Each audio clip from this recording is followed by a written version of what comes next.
ప్రేక్షకులకు నమస్కారం. నా పేరు చైతన్య ప్రసాద్. సినిమా పాటల రచయితగా మీకు తెలుసు. మా ఆయి ప్రొడక్షన్స్ పతాకం మీద రూపేష్ కుమార్ నటిస్తూ నిర్మించి పవన్ ప్రభ దర్శకత్వం వహించిన సినిమా పేరు షష్ఠి పూర్తి. ఆ సినిమా పూర్తయి రిలీజ్కి సిద్ధంగా ఉంది. ఈ సినిమాకు సంబంధించి ఒక దిగ్గజాలు పనిచేశారు ఈ సినిమా కోసం. అందులో మనమంతా ఆరాధించే మ్యూజిక్ ఆఫ్ గాడ్ అని మనం పిలుచుకునే ఇసైజ్ఞానిగా మాస్ట్రోగా మనం అభివర్ణించే ఇళయరాజా గారు హైదరాబాద్ వచ్చారు. మనతో చిత్ర యూనిట్తో పాటు కూర్చున్నారు. డైరెక్టర్ పవన్ ప్రభ, అలాగే హీరో నిర్మాత రూపేష్ కుమార్. వీళ్ళతో పాటు కాసేపు ముచ్చటించుకుందాం. సార్ నమస్కారం. సార్ నమస్కారం. నమస్కారం. ఇళయరాజా గారు పాట వినని రోజు ఈ ఆంధ్రదేశంలోనే ఎక్కడ తెలుగు వాళ్ళు ఉన్నా, ఎక్కడ తమిళులు ఉన్నా, ఎక్కడ మలయాళీలు ఉన్నా, యావత్ భారతదేశం ఏ దేశాల్లో ఉన్నా సరే ప్రతిరోజు ఇళయరాజా గారి పాటతో రోజు గడుస్తుంది. తెల్లవారుతుంది, మధ్యాహ్నం అవుతుంది, సాయంత్రం అవుతుంది. ఆ పాటే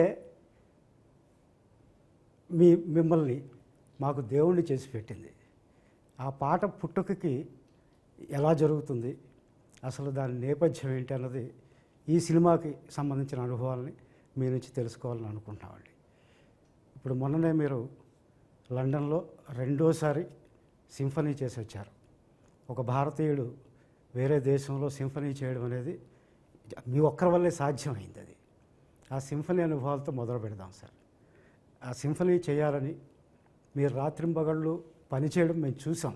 ఆ సినిమా కోసం మీ దగ్గరికి వచ్చినప్పుడు మీరు నోట్స్ ఎలా రాసుకుంటారో, ఎంత క్రమశిక్షణతో ఉంటారో, ఆ సింఫనీ ఆలోచన ఎలా పుట్టింది సార్? సింఫనీ గురించి ఫస్ట్ అందరికీ నమస్కారాలు. సింఫనీ గురించి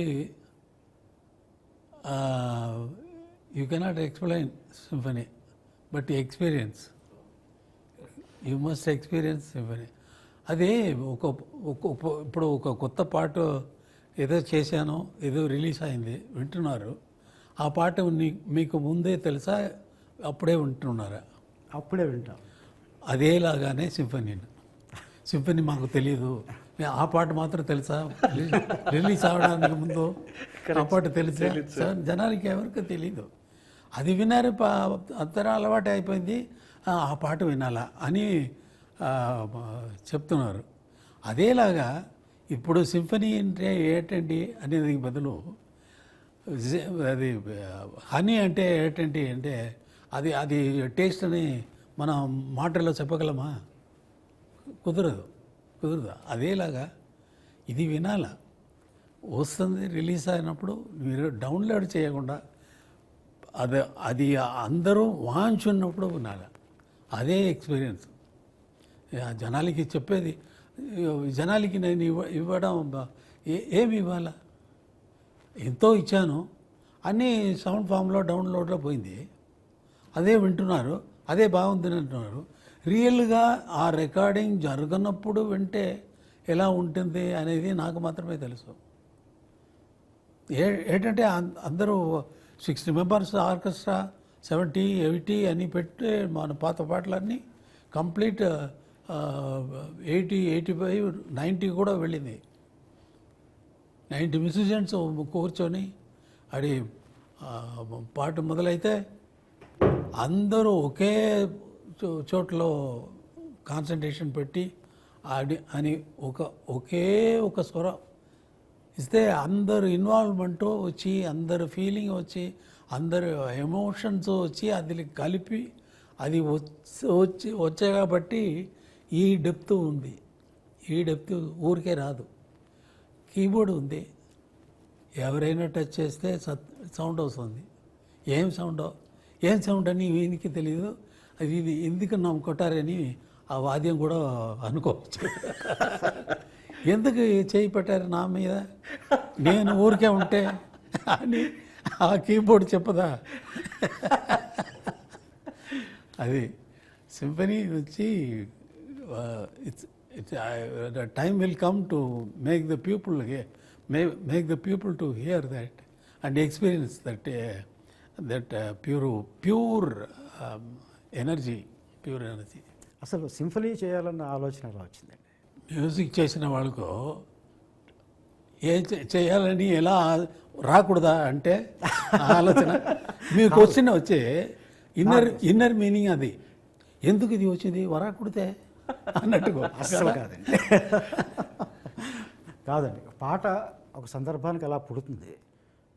దర్శకుడు సందర్భం చెప్తాడు, మీరు ట్యూన్ ఇస్తారు, కంపోజ్ చేస్తారు, పాట అలా పుడుతుందండి. సింఫనీ అనేది మీరు వ్యక్తిగతంగా సినిమాలో ఇది అన్నీ చేయగలమే. ఎవరైనా అడుగుతారా డైరెక్టర్ వచ్చి వీరిని అడిగారా నేను సింఫనీ సరే నా పిక్చర్ వదిలేయండి, తర్వాత మీరు తప్పకుండా మీకున్న ఇదికి వచ్చి మీరు అటువంటి మ్యూజిక్ చేయాలండి అని అడిగారా ఎవరైనా? అది ఇది నా స్వయ. మీ బాల్యంలో ఒక్కొక్కసారి వెళదామండి. ఒక పల్లెటూరులో పుట్టారు, అక్కడ నుంచి పద్మభూషణ్, తర్వాత పార్లమెంట్ మెంబర్, ఈ స్థాయికి వెళ్ళారు. మధ్యలో 50 ఏళ్ల ప్రస్థానం మీది. దాదాపు 1500 పైచిలుకు సినిమాలు, 10,000 పైచిలుకు పాటలు, ఇవి కాకుండా రికార్డింగ్స్, ఇంత ఇది కాకుండా పోయట్రీ లిటరేచర్లో పోయట్రీ, కవి కూడా, గాయకులు. దాని గురించి నేనే చెప్పుకోవాలి. ఏంటంటే దేవుడు గురించి దేవుడే వచ్చి మనుష వీడికి చెప్పలేకపోతే దేవుడి గురించి మనకు చెప్పగలమా? ఏమి తెలియదు. దేవుడి గురించి మనకు తెలియదు. ఆయనే వచ్చి చెప్పాలా. ఎవరు అనుకున్నావు? అటువంటి మాటలు అక్కడ రాదు. అది వేరే ఏదో రకంగా ఆయన వచ్చి చెప్పాలా. చెబితే కానీ అదేలాగా లిటరేచర్లో ఒక మంచి బాగా కలిసిన వాళ్ళకి ఎంతో పాండిత్యం ఉన్న వాళ్ళకి వాళ్ళే చెప్పాలా వాళ్ళ గురించి. వాళ్ళు చెప్పలేకపోతే మనకు వాళ్ళ గురించి ఏమీ తెలియదు.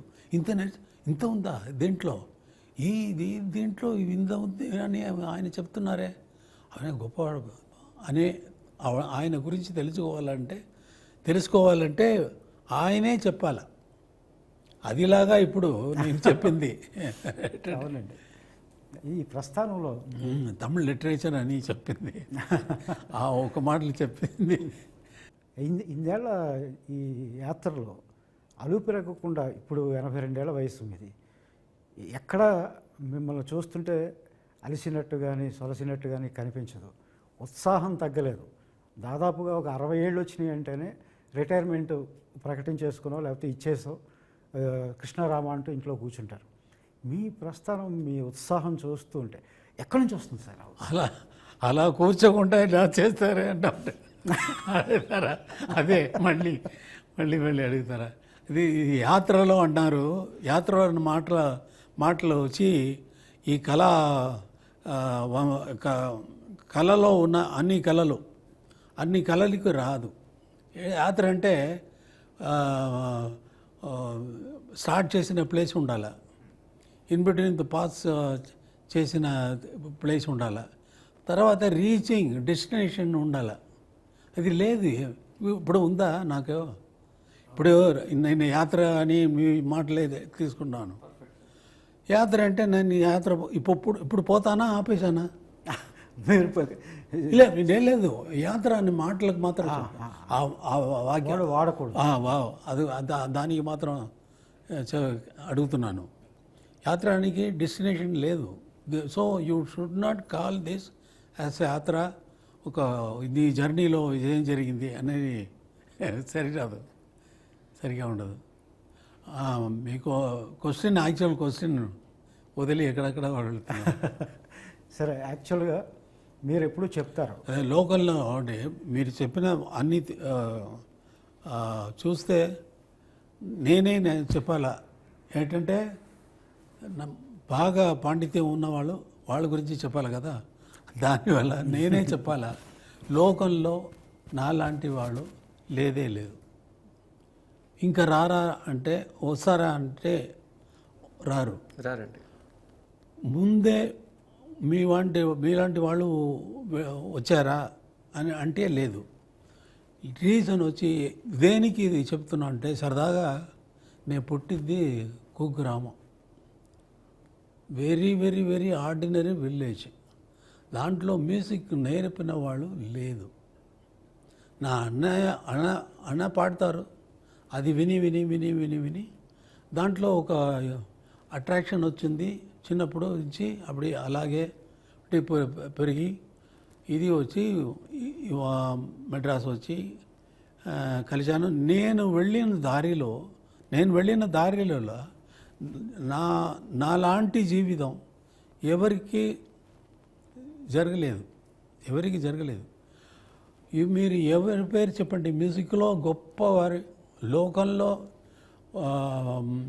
Music masters, world masters, classical masters ఉన్నారు. వాళ్ళ పేరన్నీ చెప్పండి. వాళ్ళు అందరూ ఎవరైనా సరే ఎంఎస్వి గారు అని చెప్తే ఎంఎస్వి గారు మ్యూజిక్ నేర్చుకున్నారు. ఒకరితో అసిస్టెంట్గా సిఆర్ సుబ్రహ్మణ్యంతో అసిస్టెంట్గా ఉన్నప్పుడే ఇంకా ఎస్ఎంఎస్తో ఇంకా వేరే వేరే మ్యూజిక్ డైరెక్టర్తో పాపనాశం శివన్తో ఎన్నో మహానుభావులు వాళ్ళతో పనిచేసి ఆ ఎక్స్పీరియన్స్ అన్నీ తీసుకొని ఈయన వచ్చి సెపరేట్గా వచ్చారు, నేర్చుకున్నారు, ట్రైనింగ్ ఆపర్చునిటీ వచ్చింది, ఆయన వర్క్ చేశారు, దాంట్లోనే పని చేసి దాంట్లోనే వచ్చారు. నేను ఎవరితో నేర్చుకున్నాను లేదు. సో కుగ్రామంలో నుంచి వచ్చి ఇంత దూరం వచ్చి ఇదే వరల్డ్ మ్యూజిక్ లెవెల్లో వెళ్ళే వాళ్ళు ఎవ్వరూ లేరు. బీథోవన్ 4 years ఉన్నప్పుడే పియానో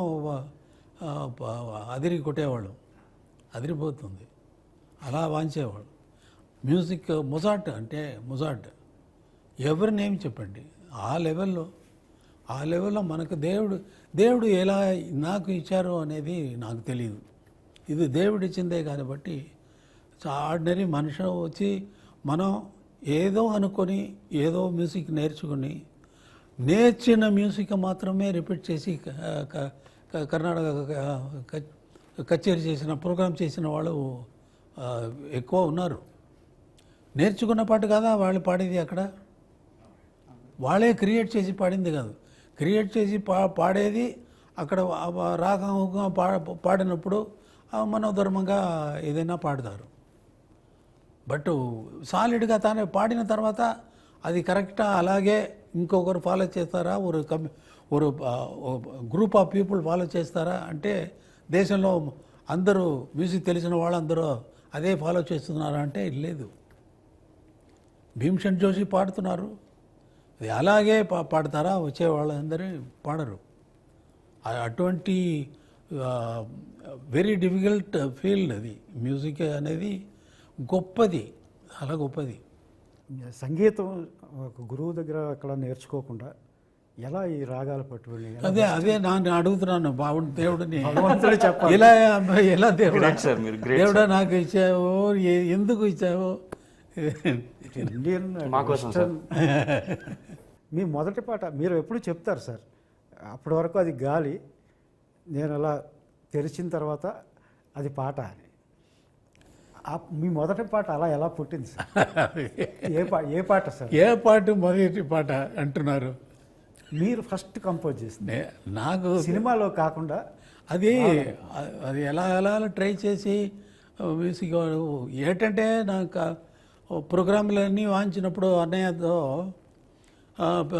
నా వాంచడానికి ఏదైనా ఇన్ బిట్వీన్లో మ్యూజిక్ వాంచితే కొడతారు, చెప్పలు కొడితే రాజులు నాకు రోజులు గర్వం ఈగో వచ్చి ఎక్కువ పెరిగిపోయింది, హెడ్ ఇలా అయిపోయింది. ఒక టైం అలా వెళ్తే టైం పాస్ ఇది ఎందుకు క్లాప్స్ కొట్టారు, నేను వాంచేదికి కొట్టారా, ఆ ట్యూన్కి కొట్టారా, ఆ పాటకి మ్యూజిక్ కోసం కొట్టారా అంటే ఆ మ్యూజిక్ కోసమే ఉండాలి, నీ వాంచేది కోసం, ఆ మ్యూజిక్ వాంచేది కాబట్టి ఆ మ్యూజిక్కి కొట్టారు అని. అయితే ఈ మ్యూజిక్ ఎవరు కంపోజ్ చేసింది? ఎంఎస్వి గారు అంటే ఇవి అన్నీ ఆయనకే వెళ్తుంది, నాకేమో వస్తుంది. నాకేమీ ఉండదు ఆ పాట అని నా ఈగో అన్నీ అక్కడే ఇదైపోయింది, కంప్లీట్ గాలి. అంటే అయితే ఇటువంటి క్లాప్స్లో మన పాటకు రావాలంటే నేను కంపోజ్ చేయాలి కదా, నా పాటకు ఎప్పుడు వస్తుంది అని ట్రై చేసిందే కంపోజ్ చేసింది. దానివల్ల అప్పటి నుంచే మొదలుపెట్టింది composing. I use to compose very often. Compose చేసి బాగాలేదు, అదే గందరగోళం కదా, వద్దు వద్దయ్య అలా అలా అలా అలా అలా చేసి ఇప్పుడు మీతో మీ క్వశ్చన్ అడగటం, నేను జవాబు చెప్పడం, మేము ఈ లెవెల్కి వచ్చేసి యాక్చువల్గా మా ఈ క్వశ్చన్స్ కదండి ఆశ్చర్యార్థకం అంటారు, ఎక్స్క్లమేషన్ మార్క్, ఎలా సాధ్యం అవుతుంది ఇది అని. మీ ముందు కూర్చున్నాం, మీరు ఒకటి చేయడం, ఇది బాగాలేదని పక్కన పెట్టడం, ఈ తొలి రోజుల్లో జరిగిందేమో. ఆ తర్వాత మీరు పలికిందే పాట అయిపోయింది. ఆ పాట ప్రజల హృదయంలో అసలు పదిలంగా ఉండిపోయింది చిరకాలంగా. అది చూడాలంతే మీరు చేసేటప్పుడు. ఆ అదృష్టం మాకు షష్ఠపూర్తి సినిమాతో ఏర్పడింది. ఇంత వచ్చే ఏడాది వరకు కూడా మీ డైరీ ఖాళీ లేదని మేము విన్నామండి. ఇన్నేళ్ల ప్రస్థానం, 50 ఏళ్ల ప్రస్థానంలో మారుతున్న ట్రెండ్స్ని తట్టుకుంటూ అసలు మీ దరిదాపుల్లో ఎవరూ లేకుండా మీ మార్గం అనొచ్చో లేదో మీదిగా మీరు ముందుకు వెళ్ళగలుగుతున్నారు. అభిమానులు, సంగీత దర్శకులు అందరినీ ఎవరిని అడిగినా వాళ్ళు మీకు పోటీదారులు కాదు, మీ సరసన నిలబడేవాళ్ళు కూడా కాదు, అది వాళ్ళే చెప్తున్న విషయం. వాళ్ళందరూ మీ అభిమానులు, ఇప్పుడు సంగీతం చేస్తున్న వాళ్ళందరూ. కానీ ట్రెండ్స్ మారుతున్నాయి. అసలు ట్రెండ్స్ అంటూ ఉంటాయా, టెక్నాలజీ మారుతుందా, ఏంటి మీ ట్రెండ్స్ అన్నీ ఏమీ లేదండి. ట్రెండ్స్ అంటే మారేది గురించి ఇది ట్రెండ్ అంటే ట్రెండ్ నిలబడుతుందా? ట్రెండ్ అండి అటువంటి పాటలు ఇక్కడ వద్దు అంటే ట్రెండ్ పాట బాగా ఉండాలి అంతే. దీంట్లో ట్రెండ్ ఎలా వచ్చింది? పాట వినడానికి బాగుంటే జనాలు వింటారు. అంటే ఇంతకుముందు మనకు 6 నిమిషాలు 7 నిమిషాలు పాట కూడా ఉండేదండి. ఇప్పుడు వచ్చేసరికి 3 నిమిషాల నుంచి 3.5 నిమిషాలు ఏంటంటే కుదరలేదు, అక్కడ రాలేదు, ఇక్కడ ఏమీ లేదు. ఏఐ అని వచ్చింది, ఏఐ ఆపరేట్ చేయడానికి మనం ఇన్స్ట్రక్షన్ ఇవ్వాలా, అది లేకుండా అది పని చేయదు. కరెక్ట్. హ్యూమన్ ఎమోషన్స్ ఉండాలి. ఎమోషన్స్ వస్తుందా? ఇప్పుడు ఒక బొమ్మలో క్రియేట్ చేస్తున్నారు, సావిత్రి లాగా, నాగేశ్వరరావు గారి లాగా, భానుమతి లాగా ఇలా చేస్తే కూడా దాంట్లో జీవం వస్తుందా? జీవం ఉండదు. అది వచ్చి ఇప్పుడు ఆ బొమ్మల్లో లైలామజీని తీసి నాగేశ్వరరావు గారు పిచ్చిగా వెళితే మనకు దాంట్లో కనెక్షన్ రాదు, ఆ ఎమోషన్స్ రాదు. రియేల్గా మనం అప్పుడు చూసినప్పుడు భానుమతి గారిని, నాగేశ్వరరావు గారిని చూసినప్పుడు ఎంత ఎమోషన్స్, లవ్లో ఎంత ఎమోషన్స్ వచ్చింది ఆ పిక్చర్లో, ఆ సాంగ్స్లో. ఎందుకంటే ఏఐని చూసి చాలామంది భయపడుతున్నారు, కొంతమంది భయపెడుతున్నారండి. ఇప్పుడు పాట కావాలంటే అది 5 సెకండ్స్ 6 సెకండ్స్లో అది కంపోజ్ చేసేస్తుంది, మ్యూజిక్ ఇచ్చేస్తుంది, లిరిక్ రాసేస్తుంది. ఇవన్నీ ఆల్రెడీ ఫీడెడ్. అది చేయలేదు, స్వయంగా చేయలేదు, మనం చేసి పెట్టింది వేరే కాంబినేషన్లో ఇస్తుంది అంతే. అది క్రియేటర్ కాదు, అది క్రియేషన్ కాదు. Already created which inserted in బఫేలా ఐటమ్ పెట్టి తర్వాత తీసి ఇది ఇది అన్నట్టుగా మిక్స్ చేసినట్టుగా వస్తుంది అంతే. మీరు అన్నట్టు జీవం ఉండదు, దాన్ని ఇంప్రూవైజ్ చేయడం పాడేటప్పుడు. హ్యూమన్ బ్రెయిన్ వచ్చి కెపాసిటీ వచ్చి 1 lakh ఏఐ మెషిన్కు ఈక్వల్. అటువంటి ఏఐ మనం క్రియేట్ చేయగలము. ఏఐ ఒక హ్యూమన్ బ్రెయిన్ క్రియేట్ చేయదు. హ్యూమన్ బ్రెయిన్ క్రియేట్ చేస్తుందా? అది వస్తే ఎందుకు అది టైంలో వస్తుంది, టైంలో పోతుంది అంతే. అది నిలబడేది కాదు. అది దేవుడు ఉండాలి. షష్ఠిపూర్తి ఈ సినిమా కొత్త వాళ్ళు చేస్తున్న సినిమా, మీకు కొత్త పాత లేదు. ఇందులో ఏది నచ్చి నచ్చితేనే చేస్తారు కనుక ఏం నచ్చింది సార్ ఇంకా చెప్పండి. నాకు పని చేయటం నచ్చింది అంతే. ఎటువంటి క్వశ్చన్స్ అడగవద్దు. ఏంటంటే వీళ్ళు ఎలా చేస్తారు అని నాకు నమ్మకం వస్తే కదా ఒప్పుకున్నది. అది లేకుండా నాకు బిగినింగ్లోంచి కొత్త వాళ్ళు వస్తే ఎంకరేజ్ చేయాలా అనేది వచ్చి నా ఇది అయిపోయింది. Thank you sir. ఎప్పుడు ఫస్ట్ భారతీరాజా వచ్చినప్పుడు ఆయన భారతీరాజా అని నా ఫ్రెండ్ నాకు తెలుసు, ఈయన ఎలా పిక్చర్ చేస్తారు, ఈయనకి చేయగలరా అని క్వశ్చన్ రాదా? మణిరత్నం వచ్చినప్పుడు ఈజ్ నాట్ మణిరత్నం, భారతీరాజా వచ్చినప్పుడు ఈజ్ నాట్ భారతీరాజా. నాతో వచ్చి పిక్చర్ చేసిన తర్వాతనే వాళ్ళు వచ్చి వాళ్ళకి వాళ్ళ పేరు వాళ్ళు దాంట్లో ప్రమాదంగా వండర్ఫుల్గా చేసిన వల్ల అది ఆ ప్లేస్ తీసుకున్నారు. వాళ్ళ పేరు వాళ్ళకి అది వచ్చినప్పుడు అదేలాగా వచ్చిన వాళ్ళకి ఎంకరేజ్ చేయాలని ఇది ఒప్పుకున్నాను, చేశాను. ఇప్పుడు వస్తుంది. ఇప్పుడు దీని గురించి అభిప్రాయం జనాలే చెప్పాలి కానీ మనం ఇప్పుడు నార్త్ హిందీ పిక్చర్ అని వెళ్తే నేను అది చేశాను, దీంట్లో అది ఇది స్టోరీ ఎక్కువ చెబుతారు. బట్ మనం పని చేస్తే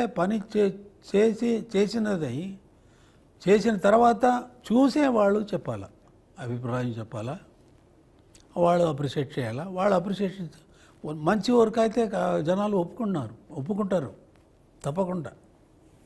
మీరు నిజానికి ఈ సినిమా వీళ్ళకి అవకాశం ఇవ్వడమే కాకుండా వెరీ డిఫికల్ట్ పీరియడ్ అండి ఇది వచ్చి స్టార్డమ్ ఉండాలా, తర్వాత అది ఉండాలా, ఇది ఉందా అది ఉందా అని కేడినప్పుడు ఒక మంచి స్టోరీతో అది ఇంతవరకు ఫిల్మ్లో స్క్రీన్లో రానట్టుకు ఒక లైన్ ప్రాబ్లం తీసుకొని అది సాల్వ్ చేసే దాని మీద పిక్చర్ చేసేది ఈ టైంలో షష్టిపూర్తి కాన్సెప్ట్ అది జనాలు పోతారు కదా, చూస్తారు కదా.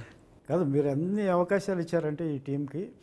మీ స్టూడియోలోనే సినిమా ఓపెనింగ్ కూడా జరిగింది. అవును, అది మర్చిపోలేని అనుభవం. పాటలు మీతో చేయించుకోవడం అన్నది పక్కన పెడితే ఓపెనింగ్ కూడా మీరు మాకు ఒక స్థలం కల్పించారు.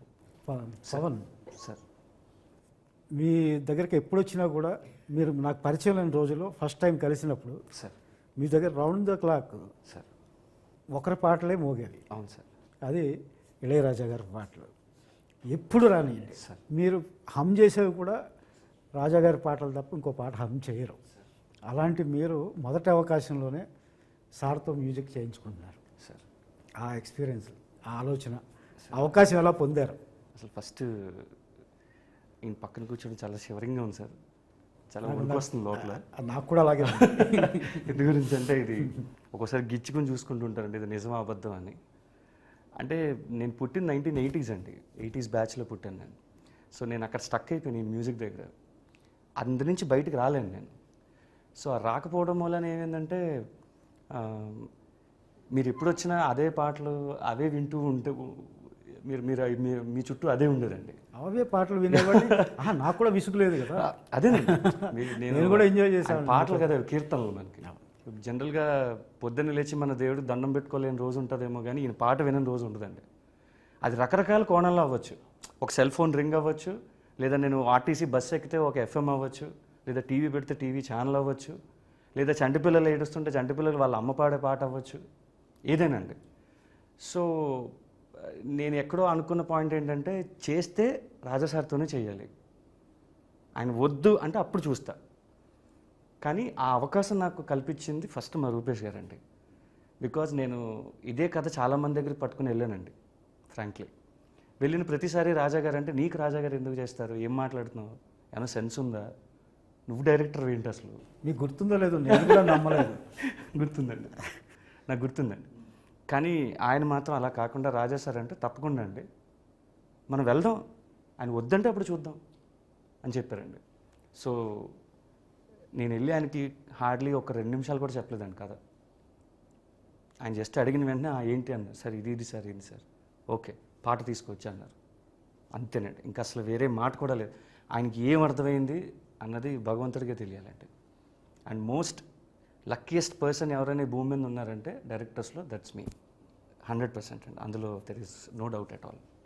And I'm blessed and shashtipoorthi will lives on forever, that's for sure. And because lot of music is there and it's a musical journey film, and sir is the hero for the film, frankly speaking, because ఆ sound లేకపోతే మీకు ఆ భావం కలగదు, ఆ feel రాదు, ఆ expression పలకదు.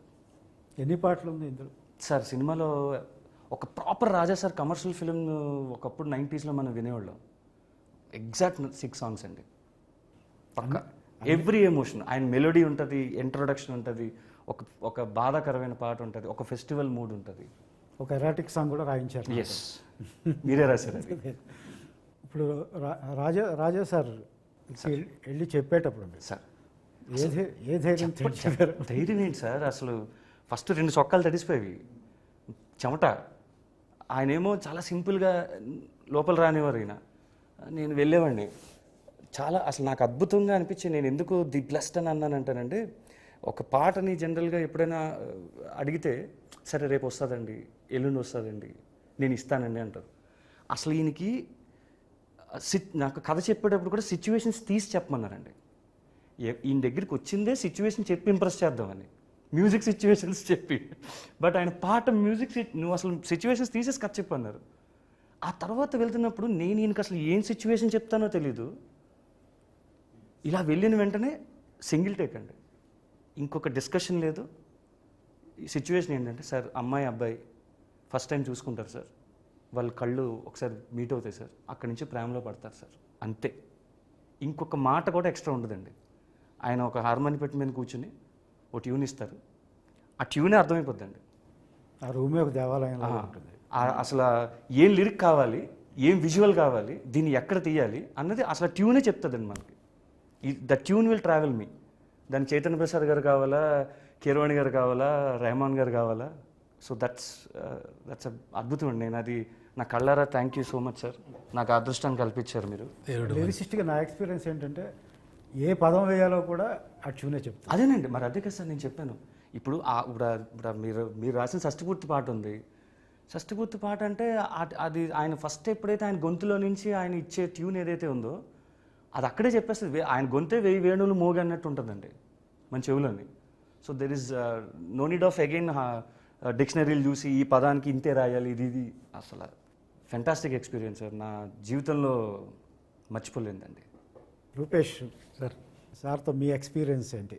Sir దగ్గరికి వెళ్ళేటప్పుడు సార్ యాక్చువల్లీ వెళ్ళిన తర్వాత నాకు షివరింగ్గానే ఉంది సార్ పక్కన కూర్చొని మాట్లాడుతున్నప్పుడు. బట్ పవన్ గారు చెప్పినట్టు సేమ్ అదే హ్యాపీనెస్ ఫుల్. కానీ సార్ ఎలా రియాక్ట్ అవుతారు అనేది కొంచెం చిన్న భయం ఉండేది సార్. బట్ అది ఫస్ట్ మీటింగ్లోనే కలవగానే 5 minutesలోనే అండ్ వీఆర్ బ్లెస్డ్ అండి.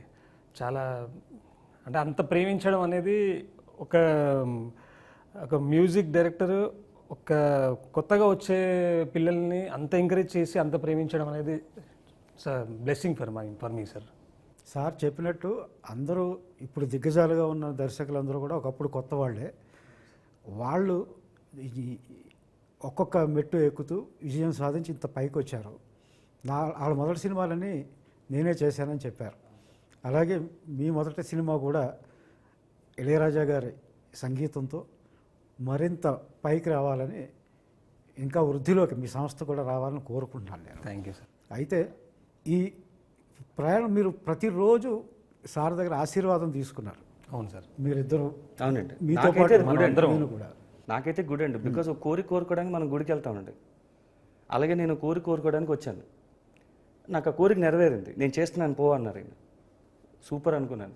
మరి ఇంకా అలాంటప్పుడు అది గుడి అయినప్పుడు డెఫినెట్గా నేను అందులోనే ఒప్పించాలి నా సినిమాని. అవును.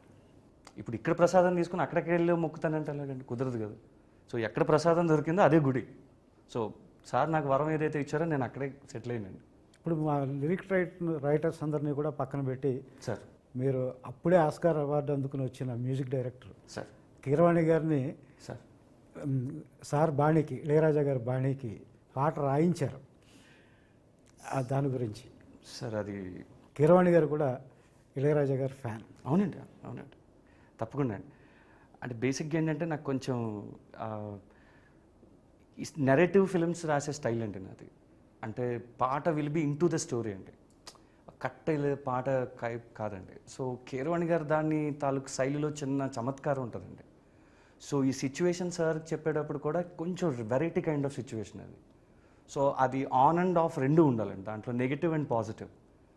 సో అలాంటి కొంచెం క్రిటికల్ దాన్ని tune as gave me a very big kick.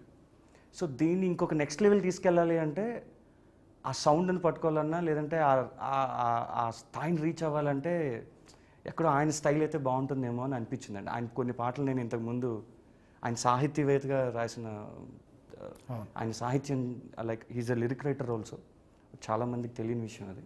మీరు ఎప్పుడు చెప్తారు బాహుబలిలో కన్నాని ఎదిరించరా is one of my favorite పాట. అవునండి, అవునండి. So that made me to just collaborate one a biggest stream sir. నిజానికి ఇది ఇంటర్వ్యూ కాదు, అవునండి, అవునండి, ముచ్చటించుకోవడం. అంతేనండి, అంతేనండి. సార్ని మీరు కూడా ఏమన్నా అయ్యో నేను సార్ నేను అడిగినవన్నీ ఇచ్చారు సార్ ఆయన. అన్నీ ఒక్కటి కూడా నేను అడిగింది వద్దు, ఇది బాగాలేదు, ఇది వద్దు అని ఏ రోజు చెప్పలేదండి. నా అదృష్టం ఏంటంటే ప్రతి రీలు నేను ఈయనతో చూశానండి. ఆ రీల్ని తీసింది నేను, కానీ ఈయనతో చూశాను నేను. ఎడిటర్తో కూడా చూడలేదు. ఎడిటింగ్ ఎప్పుడు అయిపోయేది మా కార్తీక్ అన్న పర్ఫెక్ట్గా చేసేవారు. సార్ బ్యాక్గ్రౌండ్ స్కోర్కి వస్తున్నాం రండి, సార్ ఒక టీజర్కి వస్తున్నాం రండి, ఇంకో దానికి వస్తున్నాం రండి. మాకు తెలియదు సార్ నిజంగా ఆయనకి మా మీద ఉన్న అంత ప్రేమ ఏంటో మాకు తెలియదండి. కానీ ఏ రోజు ఆయన నోట్లోంచి నో అన్న పదం నేను చూడలేదు సార్. అంటే చూడలేదు, ఆయనతో ఎదుర్కొంటే ఏదైనా చెప్తే నో అని నేను చూడలేదు ఆయన్ని. వినటం పక్కన పెట్టండి, వినటం అంటే ఫోన్లో అసలు ఆయన ఫోన్ కాంటాక్ట్ దొరకడమే అదృష్టం. సో ఎప్పుడు వెళ్ళి ఆయనకి ఏం చెప్పినా సరే నో అన్న మాట అసలు ఈ నెవర్ సార్, నా వరకు అందులో అసలు నో డౌట్ అండి. మీ గురించి రాజా సార్, మీ గురించి బయట ఇంతకుముందు ఎప్పుడో రకరకాలుగా వింటూ ఉండేవాళ్ళు అండి. ఒకటే ట్యూన్ ఇస్తారు, ఇంకా అది తప్ప మనం అడగడానికి లేదు, చాలా నిరంకుశంగా ఉంటారు అందులో మా ఈ సినిమా సర్కిల్స్లో అని కూడా విన్నామండి. కానీ మేము ప్రత్యక్షంగా ఇప్పుడు చూసింది అందుకు పూర్తి భిన్నమైంది. నిజంగా అలా ఉండేవారా సార్? అప్పుడు ఏమైనా మార్పు వచ్చిందా? అలా కాదు, సరదాగా చేసినప్పుడు ఇప్పుడు తలపతి చేసినప్పుడు మణిరత్నం సుందరి గండాల్లో వచ్చేది ఆ సాంగ్, ఆ ట్యూన్ కంపోజ్ చేశాను. చేస్తే మణి ఏమనుకున్నారో తెలియలేదు. Raja can we try some other tune అన్న, Mani don't miss this tune అని ఒకే మాటలు చెప్పాను. అవునా, అవును అంటే సరే వదిలేస్తాము అని సెలెక్ట్ చేసిందే ఈ పాట సుందరి కన్నాలు. అప్పుడు అలాగా జరిగి ఉండవచ్చు, ఒకే ట్యూన్ చాలు మణి ఫాసిల్కు కూడా చెప్పేది. ఏడా మంచి ట్యూన్ వాళ్ళు వదలకూడదు అని, మంచి ట్యూన్ కలకాలం నిలబడపోతుంది ట్యూన్ వచ్చి వాళ్ళ పిక్చర్లో మిస్ అవ్వకూడదు అని ఉద్దేశంతో చెప్పింది వాళ్ళు విన్నారు. నా మాటలు తప్ప నేను చెప్తే వాళ్ళకి. ఒకే రోజు పక్కపక్క స్టూడియోస్లో ఒక 6-7 సినిమాలు రీ రికార్డింగు, ఒక చోట రికార్డింగు ఇవన్నీ చేసేవారు ప్రసాద్ ల్యాబ్స్లో, అది అని విన్నానండి. ఆ ఒత్తిడి ఎలా తట్టుకునేవారు సార్, ఆ ప్రెషర్? అది దీపావళితో టైంలో 12 పిక్చర్స్ రిలీజ్ అవుతుంది, 12 పిక్చర్ నా మ్యూజికే. అది దానికోసం సార్ రీ రికార్డింగ్ డేట్స్ లేదు సార్, దీపావళి వస్తుంది, మీరు చేయాలని 3 picture at a time, same time. నేను ఏ పిక్చర్కో బ్యాక్గ్రౌండ్ స్కోర్ మాత్రం వెళితే, ఇప్పుడు ఈ కంప్యూటర్ వచ్చింది కాబట్టి టైం పడుతుంది. ఏంటంటే కరెక్ట్ సౌండ్ సెలెక్ట్ చేయాలి, దానికి టైం అవుతుంది. 2000 వరకు 3 days, only 3 days any picture. 3 daysలో వచ్చి బ్యాక్గ్రౌండ్ మ్యూజిక్ అయిపోతుంది. ఆ పిక్చర్ నా థియేటర్కి వస్తే పిక్చర్ ఇచ్చేసారంటే 3 daysలో ఫినిష్ చేసి వాళ్ళకి పంపించాలి. అదే నా అలవాటు, నాకు అలవాటు. ఇప్పుడు అన్ని పిక్చర్ ఒకే టైంలో వస్తుంది, థియేటర్ అది అనేది థియేటర్స్ బుక్ చేశాను, రికార్డింగ్ థియేటర్స్. 3 ఆర్కెస్ట్రా ఫిక్స్ చేశాను, 3 కండక్టర్ ఫిక్స్ చేశాను. ఫస్ట్ స్టూడియోలో వచ్చి ఫస్ట్ రీల్ వేయమని చెప్పి రీల్ చూసి మార్క్ చేసుకొని తర్వాత మ్యూజిక్ కంపోజ్ చేసి ఆర్కెస్ట్రాని ప్రాక్టీస్ చేసి నేనే పిక్చర్తో వాళ్ళకి కండక్టర్కు చూపించాలి. కండక్టర్కి చూపించి వాళ్ళు ఒకసారి నా ముందు కండక్ట్ చేయాలి. ఎక్కడైనా మిస్ చేస్తారా, టెంపో ఫాస్ట్ అవుతుందా, స్లో అవుతుందా. టెంపో స్లో అయితే ఏంటంటే మ్యూజిక్ సిచ్యువేషన్ తర్వాత కూడా మ్యూజిక్ వస్తూ ఉంటుంది. దానివల్ల నాకు వాళ్ళు చూపించాలా, అది కరెక్ట్ చేసి సరే టేక్ వాళ్ళండి అని చెప్పేసి నెక్స్ట్ థియేటర్లో ఇదే మరి ఇదేలాగా నెక్స్ట్ థియేటర్ అలా వచ్చి మళ్ళీ 3 పిక్చర్. ఒకటి రాజరిషి, ఇది పురాణిక్ ఫిలిం.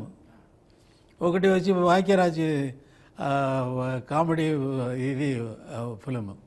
ఇంకొకటి ఒక ఎక్స్పెరిమెంటల్ శంకర్నాగ్ అని హీరో, కన్నడ హీరోను యాక్సిడెంట్ అని ఒక ఫిలిం తీశారు. అది ఈ 3 ఫిలిం మూడే రోజుల్లో ఫినిష్ చేసేసాను. 3 ఫిల్మ్స్ 3 డేస్. ఒక సినిమాకి 3 రోజులు అయ్యేది, అదే 3 రోజుల్లో 3 సినిమాలు చేశాను. చేయగలను. ఆ ఒత్తిడి ఎలా తట్టుకునేవారండి? అది ఆ 3 పిక్చర్ మీరు ఇప్పుడు ఒకేసారి చూస్తే ఒక ఐడియా కూడా ఈ పిక్చర్లోంచి ఆ పిక్చర్కో, ఆ పిక్చర్లోంచి ఆ పిక్చర్లో ఉన్న ఐడియా ఇంకొక పిక్చర్కో రాదు. ఆ స్వరం కూడా, ఆ సౌండింగ్ కూడా కంప్లీట్ డిఫరెంట్. ఆ పిక్చర్ వెళితే ఆ పిక్చర్ మాత్రమే ఉంటుంది. అదే గొప్పది. ఇప్పుడు హిందీ సినిమాలు చేస్తారు కదా, ఇక్కడ మన సౌత్ లాంగ్వేజెసే కాకుండా ఇక్కడికి వర్కింగ్ స్టైల్ ఏమైనా తేడా ఉంటుందండి? మన స్టైల్లోనే వర్కింగ్ మ్యూజిక్లోనే కాదు, మనకి మ్యూజిక్లో ఏమి తేడా ఉందండి? మ్యూజిక్ స్టైల్లో మాటల్లో తేడా రావచ్చు. మీరు చెప్పండి, మీరు ఇన్ని పాటలు రాశారు కదా, సో ఫస్ట్ టైం మీరు షష్టిపూర్తికి రాశారు రాజా గారి కంపోజిషన్. అయ్యో, నేను సినిమా రైటర్ని కాకముందు నుంచి నాకు కళ ఇది. ఒక్క పాట అయినా రాజా సార్కి రాయాలి. అవునండి. ఒక్క పాట రాసి ఇంకా సినిమా పాట రాయకపోయినా ఫస్ట్ టైం అసలు మిమ్మల్ని నేను చెప్పినప్పుడు మీరు ఏమనుకున్నారు? రాజా సార్ మ్యూజిక్ చేస్తున్నారండి, నేను కొత్త డైరెక్టర్ని, ఆయన కొత్త హీరో షష్టిపూర్తి సినిమా రాజా గారు మ్యూజిక్ చేస్తున్నారు అని మీకు చెప్పడానికి వచ్చాను, సిచ్యువేషన్ చెప్పడానికి. మీరు పాట రాయాలి, టైటిల్ సాంగ్ రాయాలి అని చెప్పడానికి వచ్చినప్పుడు నేను నిజంగా నమ్మలేదు. చాలామంది రాజా గారితో ఇదే సార్ నమ్మట్లేదు సార్ ఎవరు. అంటే చాలామంది అంతకుముందు వచ్చారు, మన సినిమాకి ఇళయరాజా గారు మ్యూజిక్ అండి, మన సినిమాకి ఇళయరాజా గారు మ్యూజిక్ అండి. అవేమీ వర్కౌట్ అవ్వాలా, వాళ్ళు అసలు అప్రోచ్ కాలేకపోయారు సార్ని. మీరు కొత్తగా వచ్చారు, ఆయన కొత్త ప్రొడ్యూసరు, కొత్త హీరో కొత్త, మీరు కొత్త డైరెక్టరు వచ్చి ఇళయరాజా గారు అంటే ఆయన ఎంత బిజీయో అందరికీ తెలుసు. నేను నమ్మలా. అయినప్పుడు చూద్దాంలే ఆయన. సార్ మీకు టికెట్ వేసి ఆయన ఎదుర్కొని తీసుకెళ్ళి కూర్చోపెట్టాం. అప్పుడు టికెట్ వేసిన తర్వాత నమ్మాను. టికెట్ వేసిన తర్వాత ఇక ఆవరణలోకి ఎంటర్ అవుతున్నప్పుడే గూజ్ బంప్స్ వచ్చేసి ఒకలాంటి ఇది వెళ్ళగానే మీరు సిచ్యుయేషన్ మీరు ఇందాక చెప్పినట్టే ఒక్క నిమిషంలో చెప్పారు. రెండేళ్ళు లోపలికి తీసుకెళ్లారు. అది నిజంగానే మీరు ఒక పాట రాయాలనుకున్నారు, ఇందులో 3 పాటలు రాశారు. అవును, ఆ గర్భగుడిలో అసలు పాట ఇంటికి వచ్చి ట్యూన్ ఇచ్చి రాస్తే చాలు అనుకునేవాడిని. ఆయన కంపోజ్ చేస్తుంటే ముందు కూర్చుని ఆ వినడం, అది చూడడం, నిజంగానే గాలి అనేది పాట ఎలా అవుతుంది అన్నది ఈ ఫిలింలో చాలా ఫస్ట్ టైమ్స్ ఉన్నాయండి. ఇందులో మీరు ఫస్ట్ టైం రాశారు, నాకెటు ఫస్ట్ టైం, ఆయనకెటు ఫస్ట్ టైమే. చరణ్ గారు ఫస్ట్ టైం పాడారు ఇందులో. ఇరు కన్నులు కన్నులు అని మొన్న లేటెస్ట్గా రిలీజ్ అయిందండి. దట్ ఈ ఫ్యాంటాస్టిక్ మెలోడీ అండి. చరణ్ గారు ఫస్ట్ టైం పాడారు అండ్ సారు వాళ్ళ అబ్బాయి గారు పాడారు ఇందులో, యువన్ శంకర్ రాజు గారు ఫస్ట్ టైం తెలుగులో. అది మీరే రాశారు. మళ్ళీ ఫైనల్ రీ రికార్డింగ్ అప్పుడు కూడా మిమ్మల్ని తీసుకెళ్ళాను సార్. అప్పుడు ఏమనుకున్నారు? అరుదైన అవకాశం కదా, ప్రతిరోజు దేవుడి మందిరంలో కూర్చోగలగడం, ఎదురుగా కూర్చోగలగడం అనేది అదొక వరం. నిజానికి నాకు అప్పుడు ఇక్కడ అంటే జనరల్గా రీ రికార్డింగ్కి లిరిక్స్ని ఎందుకు తీసుకెళ్తారు అని ఎప్పుడు మీరు నన్ను అడగలేదు, బట్ నేను మిమ్మల్ని తీసుకెళ్ళాను. నాకు మీరు ఇచ్చిన వరం అది, మీ టీం ఇచ్చింది. సార్ నన్ను అనుమతించడం, అక్కడ సార్ బ్యాక్గ్రౌండ్ స్కోర్ వోకల్స్ అన్నది నాకు పిచ్చండి. నేను సార్ దగ్గరికి వెళ్ళి ఒక మాట అడిగాను, అంతా అయిపోయిందండి, పాట అంతా అయిపోయింది అయితే ఇంకా నుంచున్నాను. ఇంకెందుకు నుంచున్నావు అన్నారు. సార్ అది ఓఎస్టీస్ కొన్ని వదులుదాం అనుకుంటున్నాను సార్ అన్నాను. ఎందుకు? అదే సార్ బ్యాక్గ్రౌండ్ స్కోర్లు కొన్ని ఉండిపోతాయి సార్, సినిమా హీరో హీరోయిన్ కలిసేవి కానీ, కొన్ని ట్రావెలింగ్ సీన్స్ అప్పుడు కానీ, కొన్ని థింగ్స్ అని. సో అలాంటి దాంట్లో సార్ ఏమైనా ఒక 2 లైన్లు ఏమైనా రాయమంటే మళ్ళీ నేను ఎక్కడ మిస్ అవుతాను ఆ భాగ్యాన్ని అని మిమ్మల్ని పిలిపించానండి. చాలాసార్లు అడిగారండి, బ్యాక్గ్రౌండ్స్ కొరకు నేను ఎందుకు అన్నారు. కానీ అదొక ఎక్స్పీరియన్స్ నాకు. ఫెంటాస్టిక్ సాంగ్ అండి, లాస్ట్ సాంగ్ కూడా రాశారు. కంపోజ్ చేస్తారు. రీ రికార్డింగ్లో మామూలు ఒక చప్పటి సీన్ ఉంటుంది, ఏ రసం లేని నిస్సారమైన సీను. అది మ్యూజిక్ పడిన తర్వాత అది ఎంత రసవత్తరంగా మారిపోతుందో అనేది నేను చాలామంది వంశీ గారు లాంటి వాళ్ళు చెప్పగా విన్నాను. అది నేను ప్రత్యక్షంగా చూశాను. నా సినిమాకి ఇది అసలు ఈ సినిమాకి అయితే ఆయన చేసిన తర్వాత ఒక ట్యూన్ ఇచ్చారండి. ఈ ట్యూన్ ఇచ్చిన తర్వాత ఆయన ఒక ఎగ్జాంపుల్ చెప్పారు, పాత ఫిల్మ్ ఎగ్జాంపుల్. ఇక్కడ దాకా ఇలా వెళ్తూ ఉంటుంది సినిమా, ఇక్కడ పడిన వెంటనే ఇది వేరు అన్నారు. అది నేను ఎక్స్పీరియన్స్ చేసిన తర్వాత నేను మిమ్మల్ని సరే అయితే ఓకే సార్ని పిలుద్దాం.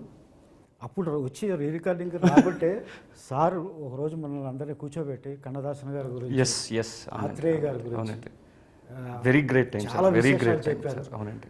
అదంతా ప్రత్యక్షంగా వారి ముఖత వినగలిగాం. అది అదృష్టమే కదా.